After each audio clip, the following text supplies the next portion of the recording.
पास Atlas cycle हुआ करती थी, उसकी बात ही अलग होती थी। उस जमाने में एटलस साइकिल होना स्टेटस सिंबल माना जाता था। लेकिन फिर अचानक ऐसा क्या हुआ कि देश की नंबर 1 साइकिल कंपनी अचानक से बंद हो गई। आज के वीडियो में इसी टॉपिक पर चर्चा करने वाले हैं, तो बने रहिए इस वीडियो के अंत तक। दोस्तों, आज भले ही लोग साइकिल की सवारी केवल शौक के लिए या फिर हेल्थ बेनिफिट के लिए करते हो, लेकिन एक वक्त ऐसा भी था जब साइकिल हर घर की शान हुआ करती थी। और इसमें भी एटलस साइकिल तो जैसे इंडियन मार्केट की जान थी। गांव की कच्ची पगडंडी से लेकर शहर की सड़कों तक हर जगह केवल एटलस साइकिल का ही राज हुआ करता था। अगर कहा जाए कि एटलस साइकिल ने ही भारत के लोगों को साइकिल की सवारी करना सिखाया, तो ये गलत नहीं होगा, जिसने गांव और शहरी लोगों में अंतर कुछ हद तक खत्म कर दिया था। लेकिन जिस एटलस साइकिल को कभी राष्ट्रीयता का प्रतीक माना जाता था, आज उसका नामो निशान मिट चुका है। कभी भारतीय सड़कों पर राज करने वाली एटलस साइकिल ने अपने 70वें जन्मदिन के 1 साल पहले ही हार मान ली और कंपनी ने खुद को दिवालिया घोषित कर दिया। चलिए आपको एटलस साइकिल की फर्श से अर्श और फिर अर्श से लेकर फर्श तक पहुंचने की पूरी कहानी सुनाते हैं। दोस्तों, ये वो समय था जब देश को आजादी मिली थी। देश ने अभी विकास की राह पर चलना शुरू ही किया था। उस समय कच्चे रास्ते हुआ करते थे।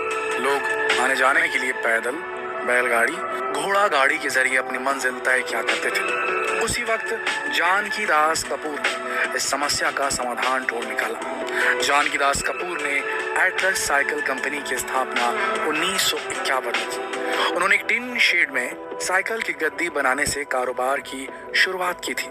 फिर उन्होंने एक सपना देखा, लोगों के बजट में आ सकने वाली साइकिल बनाने का। फिर उन्होंने शुरुआत की एटलस साइकिल इंडस्ट्री की। 1952 में पहली बार साइकिल का उत्पादन शुरू किया। पहले साल फैक्ट्री से 12,000 साइकिलों का उत्पादन हुआ और उसके बाद कंपनी ने पीछे मुड़कर नहीं देखा।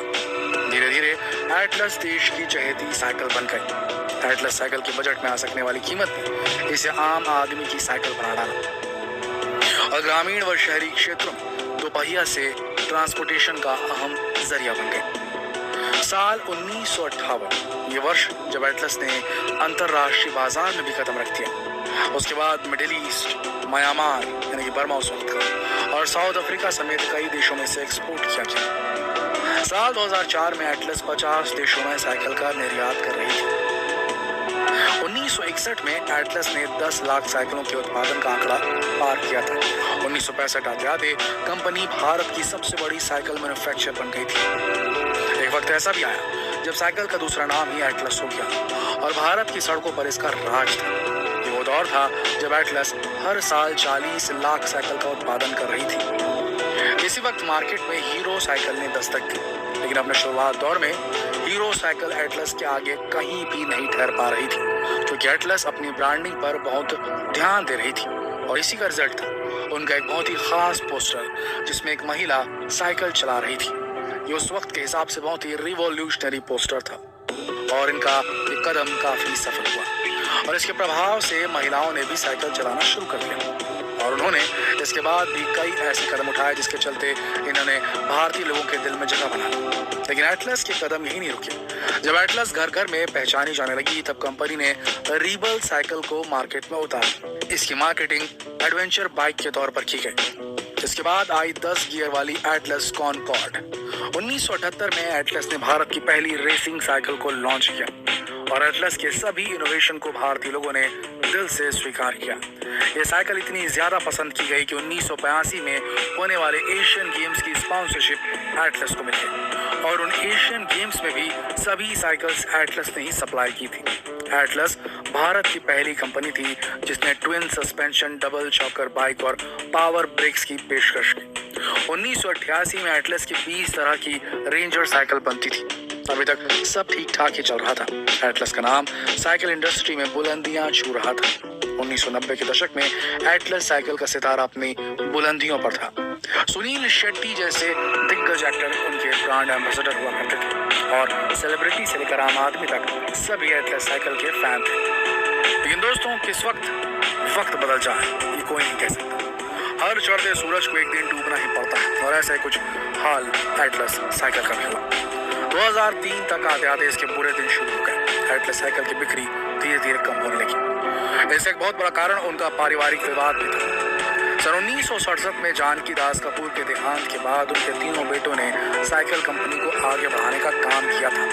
बाद में तीनों बेटों की अलग अलग संतानों ने कारोबार संभालना शुरू किया, लेकिन 2000 के दशक में प्रॉपर्टी को लेकर तीनों भाइयों और उनके बेटों में विवाद शुरू हो गया। इसके बाद एटलस साइकिल कंपनी 3 डिविजन्स में बंट गई और इसका बहुत बड़ा असर एटलस साइकिल की सेल पर पड़ा। इसके अलावा मार्केट में अब तक कई नई कंपनियां आ चुकी थी, जिसमें कई विदेशी कंपनियां भी थी और उनकी बनाई गई साइकिल एटलस की साइकिल से सस्ती और ज्यादा एडवांस थी।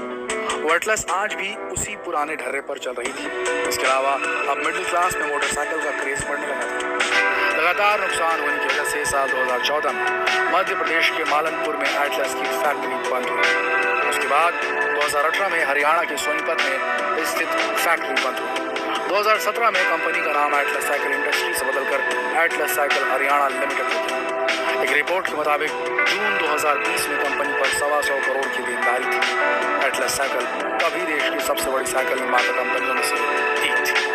देश के साथ दुनिया में भी इसका नाम था, लेकिन अब इसके सभी प्लांट बंद हो चुके हैं। साल 2020 में 3 जून को विश्व साइकिल दिवस पर कंपनी ने गाजियाबाद के साहिबाबाद में स्थित आखिरी कारखाना भी बंद कर दिया और इसके वर्कर्स को केवल एक नोटिस दे दिया गया कि एटलस के पास फंड की कमी होने के चलते वो ना ही प्रोडक्शन बरकरार रख सकती है और ना ही सैलरी का भुगतान कर सकती है। अब इससे ज्यादा क्या दुर्दशा हो सकती है किसी कंपनी की। लेकिन आज भी लोगों को उम्मीद है कि एटलस साइकिल एक दिन अपना खोया मुकाम वापस से हासिल कर लेगी, क्योंकि जिस तरह पेट्रोल के दाम बढ़ रहे हैं, उम्मीद है कि आने वाले दिनों में लोग वापस साइकिल की ओर लौट आएंगे। और वैसे भी आजकल लोग अपनी हेल्थ को लेकर बहुत सचेत हो चुके हैं, इसलिए लोग साइकिल चलाना पसंद करने लगे हैं। इसलिए मुमकिन है कि एक दिन फिर से भारत की सड़कों पर एटलस साइकिल शान से दौड़ती नजर आएगी।